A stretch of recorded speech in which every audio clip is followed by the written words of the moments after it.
Hey, everybody, welcome to another episode of Life After with LA Jefferson.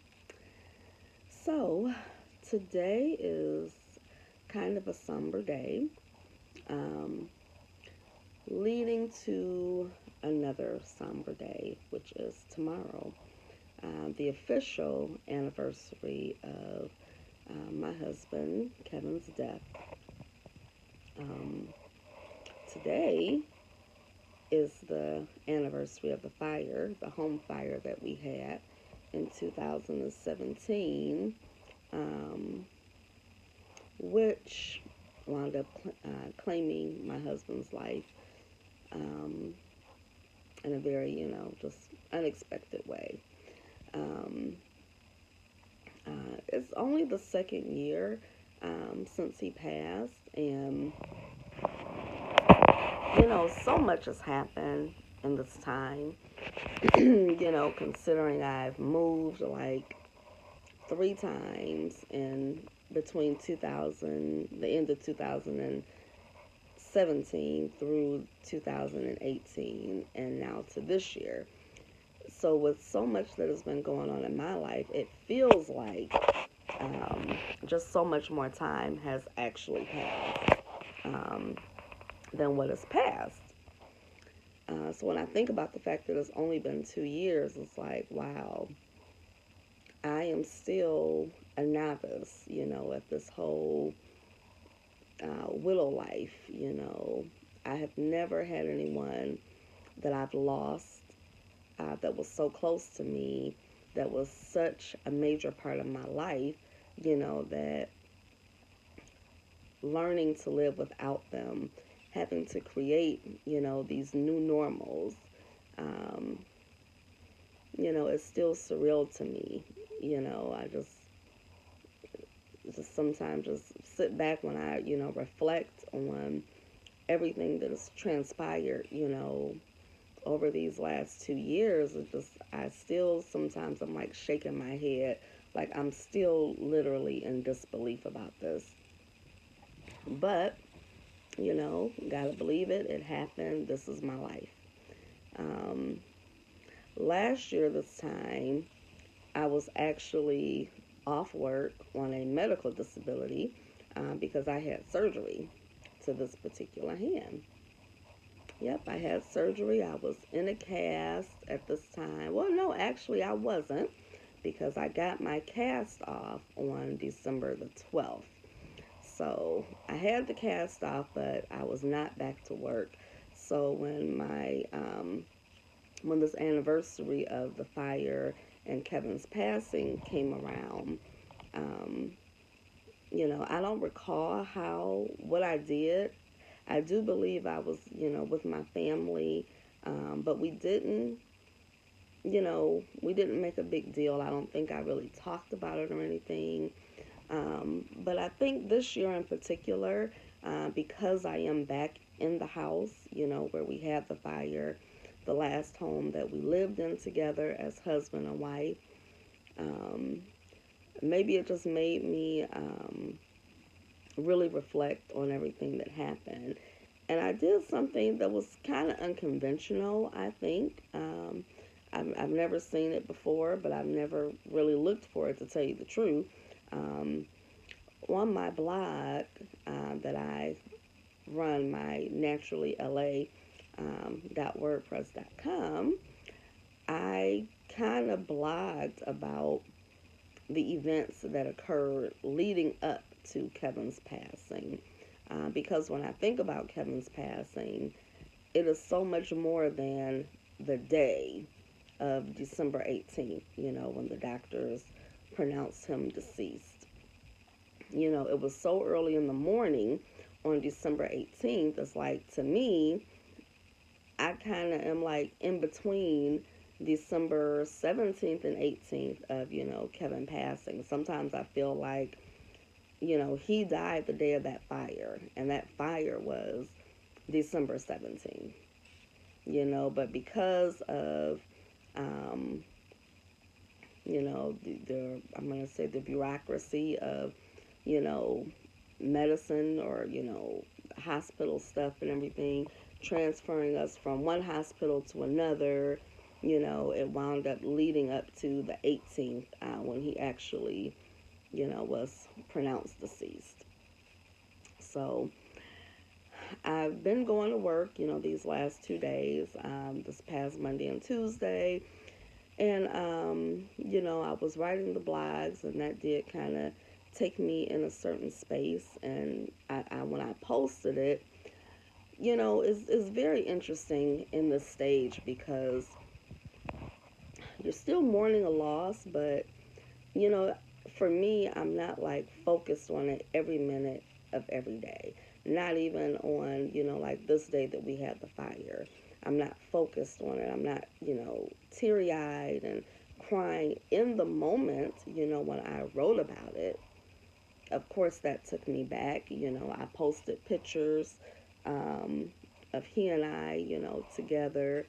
And of course, when I look at pictures of my husband, that does take me, to a very emotional place, So, it's not my intent to make people sad, when I post. But, I have to release, the things that I have in me, and the writer in me. I just found that was, the best way to do it. You know, I have to remember, first of all, I can't forget it. When you've had something that tragic, monumental happen in your life, you don't forget those details. You don't forget, what you had on. The day of that fire, which was on a Sunday, the dress that I wore was, I had on a dress that I had wore to church earlier that day, and I happened to fall asleep on the couch with that dress on. And it's like, so when the fire happened, I was still wearing that dress. I had fallen asleep on the couch. So that dress is still in my closet right now. So I can't even look at that dress and not think, you know, that's the dress you had on when your house caught fire, when you lost your husband. So the details of that day, I will never forget it. So it's easy for me to recall them. And I don't post, these things, or I don't post about it to make people sad. Um, I don't know. I want people to remember, you know, what we went through, what I went through. And because it's very interesting, when time has passed for me, and it's also passed for other people. So when my family and friends are in this month at this particular day, they don't think about the fact that, you know, oh, LaSharman lost her husband on December, 17th. Her house caught fire. They know it happened, but they don't have the same kind of awareness, that I have about it, having lived it, So, everybody uses their social media platform for what they choose to use it for. And like I said, I know people, when they read it, some people like, oh man, that moved me. I'll remember that. It might have made people sad. But I just really want people to know that,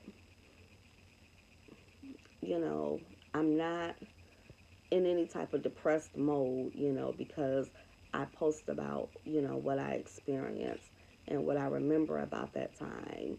Um, I'm not broken from it, I'm stronger from it actually, because,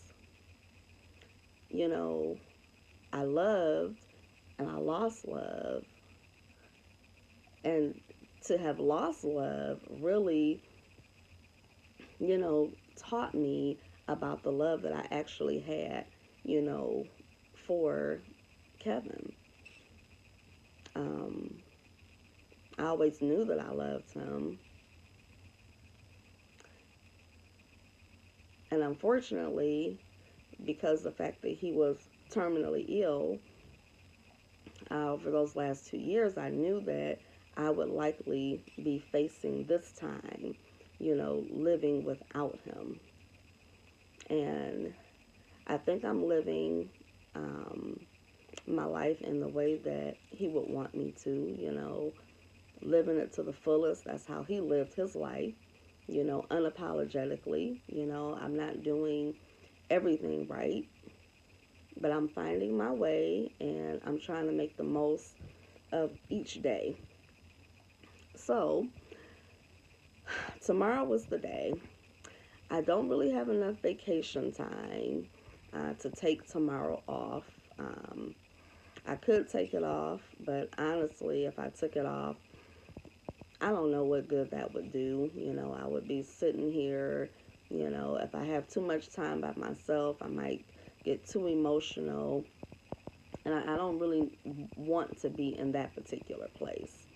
Um, and actually, I could hear my husband telling me, take your ass to work. Like, because I would go to work when he was at home, and, when he was no longer working. He loved when I would take off work, and he would be so irritated when I went to work. So I could just imagine him, if I took the day off work, just saying, like, oh, why are you taking the day off work now? I'm not here. Go on to work.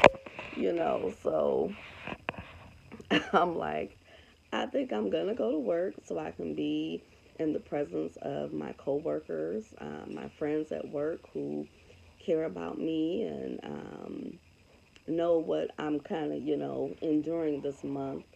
But I think that's where I'm going to be. And I thank God that I don't work in a very stressful office environment.